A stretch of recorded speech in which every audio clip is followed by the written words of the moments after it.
महाराज जी, हम वकालत के पेशे में हैं। अपराधी अपराध करके आता है, उसकी वकालत करना कितना उचित है? क्या ये मार्ग राधा रानी की प्राप्ति में बाधा नहीं बनेगा? हमें भगवान ने जो सेवा दी है कि संपूर्ण सृष्टि का कोई ईश्वर है, कोई महान निर्णायक है, कोई है जो इस पूरी प्रकृति को अपने अधीन करके चलाता है, जिसे भगवान कहते हैं, जिसे ईश्वर कहते हैं। अब उसने आपको ये वकालत की सेवा दी है, हम सब उसके सेवक हैं। अधर्म करने वाले को दंड देना ये पूजा होगी। अगर वो चोरी कर रहा है, नीच आचरण कर रहा है, न्यायाधीश आपके वचनों के अनुसार ही न्याय करेगा कि अपराधी है या ये निरपराधी है। दोनों पक्ष आपके हाथ में होते हैं और आपको पॉइंट मिल रहे हैं कि अपराधी है, पर आपको निरपराधी साबित करके उसको बचाने के लिए पैसे दिए जाते हैं। अब आपको सावधान हो जाना है। इसने गलत आचरण किया है तो चाहे जो कुछ हो जाए, हम इसको सजा दिला कर रहेंगे। अब पैसा मिले ना मिले, तुम निरपराध हो, हम तुम्हारा साथ देंगे, पैसा हो या ना हो। इसलिए मेरी प्रार्थना है,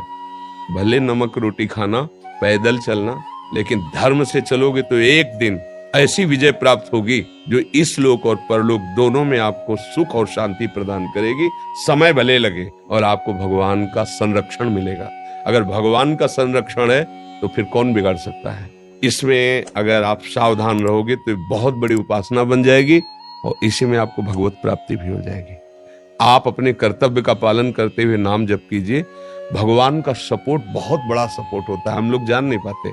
हो सकता है कोई ऐसा आदमी हो जो एकदम निर्दोष है और आपके वचन से उसको दंड मिल रहा है, वो देख रहा है कि आप जानते हुए भी धन के लोभ से ऐसा ऐसा, तो मुझे लगता है, और वो जिसको स्वीकार कर लिए वही त्रिभुवन में विजय को प्राप्त होता है। वो महालक्ष्मी पति है। अधर्म आचरण से आज तक कभी किसी को सुख प्राप्त नहीं हुआ और बड़ी कृपा है आपके ऊपर कि आप सब नवीन अवस्था को, और ऐसी भगवान आपके साथ रहेंगे और बड़ा मंगल रहेगा। ऐसी गंदी बातें अपने जीवन में नहीं रखनी चाहिए जो हम प्रभु के सामने जाने में सकुचाए। मतलब मैं सोता नहीं हूँ तो राधा राधा राधा जपता रहता हूँ, लेकिन ना चाहते हुए भी बहुत सारे केसेस सामने आते हैं महाराज जी, जिनको हमें करना पड़ता है। नहीं, अगर आप जानते हैं कि इसकी असावधानी के कारण, उसके भी दो पॉइंट हैं। अगर वो जानबूझ करके उन्मत्त होकर के ठोक रहा है तो वो विशेष अपराधी है। कभी नींद से हो जाता है, कोई कभी ऐसा होता है अचानक चूक हो गई, ऐसा हो जाता है, तो हमें बचा लेना चाहिए। वकील एक तरह से अपना हृदय हो जाता है उस समय जब हम केस सामने रखते हैं कि हमको अपनी साफ साफ बात पूरी कह देनी चाहिए। और जिस आदमी से चूक हो गई उसके वचन में, उसकी चेष्टा में दयनीयता होगी, बचा लीजिए, मैं नहीं चाहता था, अचानक ऐसी घटना हो गई, अब वो तो गया, अब इसको बचा लीजिए, आगे से गलती न करे और सावधानी से बचा लीजिए और उसका पक्ष लीजिए, तो अधर्म कैसे हो जाएगा? ऐसा नहीं है कि धर्म का क्षेत्र है ही नहीं।